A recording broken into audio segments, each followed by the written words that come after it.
favorite. I'm bliss, highly favored. What's going on, everybody? Welcome back to another video. In today's video, I'm going to be reviewing the WWE Elite Series 115 Tyler Bate figure.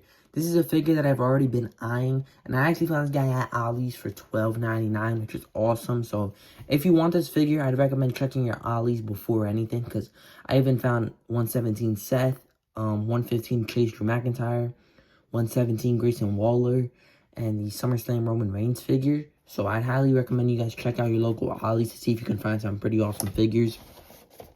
I even found AJ Styles and some other figures, but I didn't pick those up. But taking a closer look at Tyler Bate's packaging, you see the figure front and center, his accessories, the WWE logo on the bottom, an image of Bate right there. On the side, you see the exact same image of him. On the back, you see an image of him making his entrance, where he's from, height, weight, and finisher. A description, you can pause if you need to read. The other figures in the set, I have Drew and The Rock. I don't collect women, so I'm not going to get Kyrie. And then I have the Top Picks Punk and the Ultimate Edition, so I don't need that one. And I also have the Awesome Truth, R-Truth, so I don't need that one either. On the side of the packaging, it says Tyler Bate in red with the white background. But without further ado, let's crack Bate out of his packaging and take a look at his accessories. Taking a closer look at Tyler Bate's accessories, you do get a pair of pointing hands. One does have the tattoo on there, so that's pretty cool. Not sure exactly what the tattoo is, but glad that they included it. And then you get this really nice jacket. So it says Tyler Bate on the back, green, orange, and white. Very, very nice. A little logo on the front. Not sure what that's for, but it is pretty cool and it fits him pretty well. So let's take a closer look at Tyler Bate. Taking a closer look at Tyler Bate's head sculpt, I think it looks great, man. I think it looks just like a modern-day Tyler Bate, even though he is El Grande Americano III. But it does look like Tyler Bate before he became that El Grande Americano. I know he did shave his hair off, but it did look good, especially for the time this figure released and everything.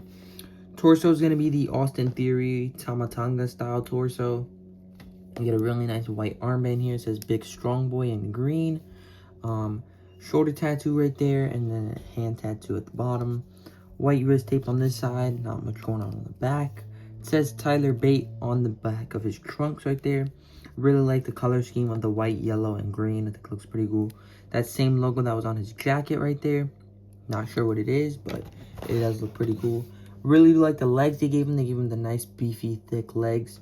Unfortunately, I got two right legs, you can see right there.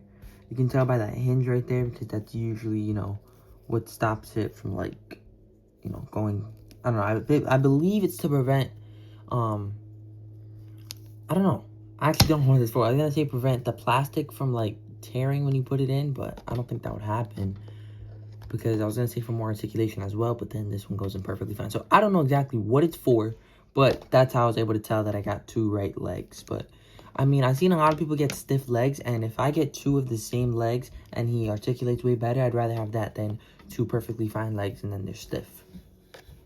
White socks with a little bit of blue at the top, and then these nice tannish boots. They are, of course, the smaller boot mold. He looks very good. Yeah, I think the head sculpt is great for what he looked like before. But we're going to take a look at articulation. So, obviously, because of the hair, he's not going to be able to look down or up very well. But, of course, he can go all the way around.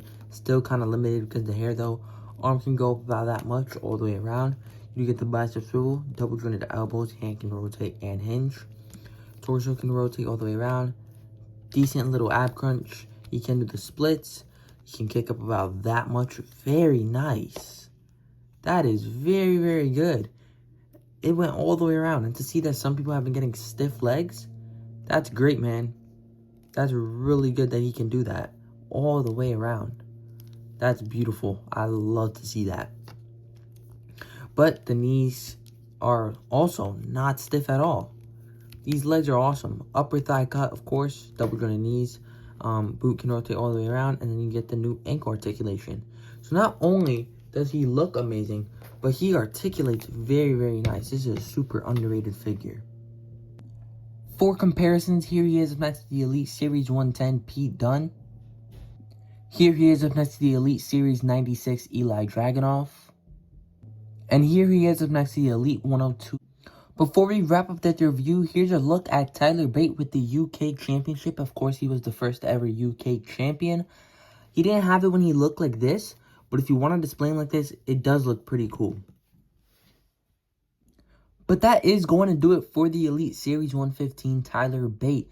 Dude, this figure is very, very fun. I don't have any problems with it at all. I think everything is perfect. I think the head sculpt is great. He looks great and he articulates well, and you can't ask for much more.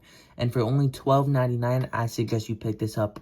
Check your ollies, because mine has like 100 of these guys still. So I'd recommend checking your ollies and trying to get this guy for only 12 bucks. Probably the best figure out of the set. Again, it's not going to be everybody's favorite, but I think it's the best one. If we take a look at it, CM Punk, I don't have that one, but I have the top picks, which is the exact same. The Elite 115 just has gear. Logos on the gear. And I think this is probably a better figure than that. I think it is between the Tyler Bate and the CM Punk probably, though. The Rock isn't the greatest, but it is pretty cool. Drew McIntyre is very similar to previous ones. R-Truth is good. I don't have it, but I have the one from the Awesome Truth, and the only difference is the gear and the hair. But I don't think it's... I don't know. R-Truth is very good, though. Best figure to set between Bate, Truth, and Punk. And I think this Bate is very, very good, and I highly recommend you get it. But if you enjoyed this video, please like and subscribe, and I will see you guys in the next one. One bliss, highly favored. One bliss, highly favored.